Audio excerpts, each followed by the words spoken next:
A lot of times when shooting birds or other wildlife, you're shooting in less than ideal lighting conditions.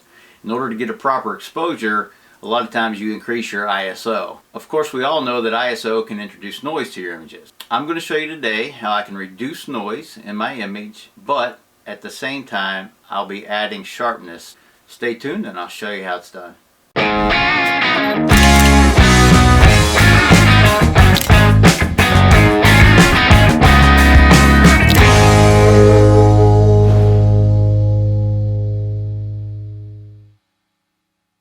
As you can see here, this is a really noisy image. It was shot in low light in the snow at ISO 5600. So you can see it's really noisy, and some of you may say, well, this image is unusable, and to each his own, but we can make this a lot better. If you print your images, you know that noise actually becomes a little less visible when you use a textured matte print, but we're going to use Topaz Denoise AI to reduce the noise in this image, and I'm also going to use a sharpening technique in Photoshop. So as you can see, this is at 100% shot on a Nikon D850 with the 200 to 500 f/5.6 1/640th of a second, and again at ISO 5600. So if you look over here in Lightroom, I boosted the whites, brought down the blacks to increase contrast. I increased vibrance at +7 just to get a little bit more color because this is a raw file. As you go down, I did not add any additional sharpening in Lightroom. Now as far as noise reduction in Lightroom, I turned that all the way up to 100 on the color noise reduction, but not in Lightroom's noise reduction. And the reason why is I believe that the Topaz Denoise works better. In the lens correction section, I've checked remove chromatic aberration and enable profile corrections. So at this point, I'm going to go ahead and export the photo into Photoshop. Okay, here we have our photo in Photoshop. I'm going to go ahead and zoom in to 100%. I'm going to go to my filters, Topaz Labs, Topaz Denoise AI, Artificial Intelligence. Some people would say that my intelligence is artificial. I'm not going to download the update right now. Okay, this saved my settings from last time, and as you can see, it's done a really nice job of reducing the noise. If I lower this down a little bit in the settings, the remove noise settings down, we'll go down to 16. As you can see, it'll leave noisy artifacts sometimes around the edges of your subject. So I like to take it up just enough to get rid of that.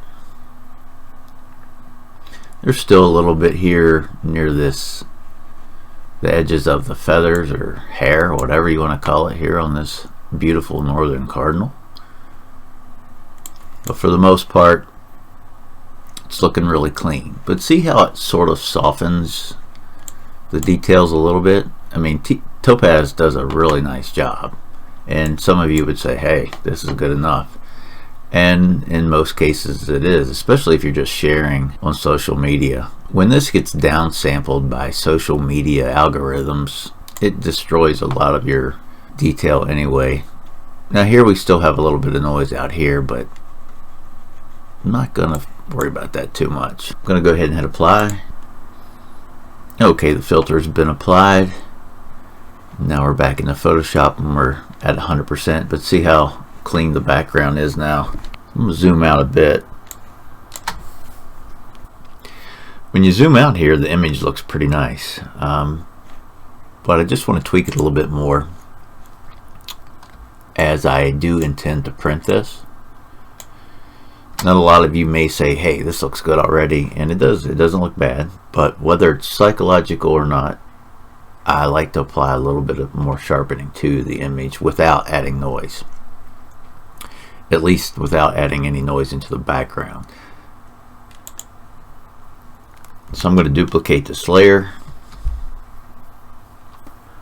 I'm going to go into the select menu, select subject, and look at Photoshop. It just nails the subject. It just knows, and I'm assuming it goes by what's in focus, and I'm not sure what other kind of algorithms they're using.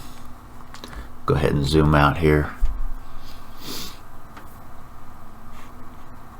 and in the select menu I'm going to choose inverse. Then I'm going to hit Control X or Command X if you're using a Mac. I believe that would be correct.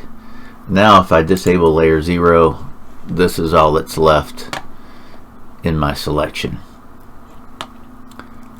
And what I'm going to do here is I'm going to go to Filter, Other, High Pass. My radius will be 0.3 pixels. Hit OK. I'm going to turn that layer back on, and as you can see we have a gray blob. Go into the blending mode and choose linear light.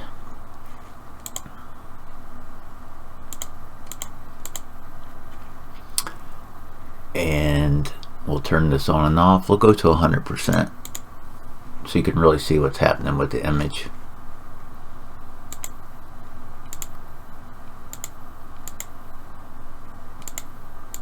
And see how it sharpened the bird just a tad. And if you zoom out here,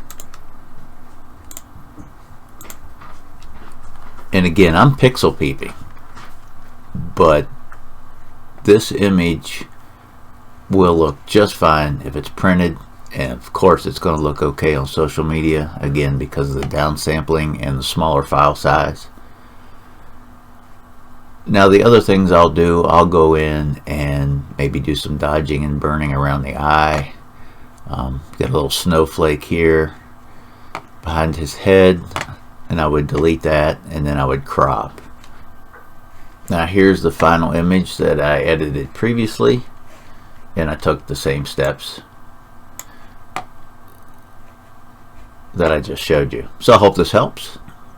Be advised, I'm not sponsored or endorsed by Topaz or Photoshop. These are just the tools that I use at this point to post-process some of my images, and I just wanted to share that with you, and it may help you.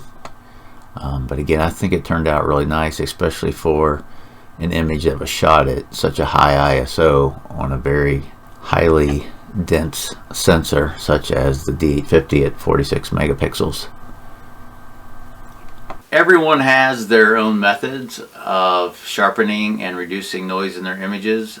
I'm sure there are better ways, possibly, but this is just what I'm using for now. My workflow is always in a state of evolution as I discover new things, sometimes by accident, sometimes by watching other photographers.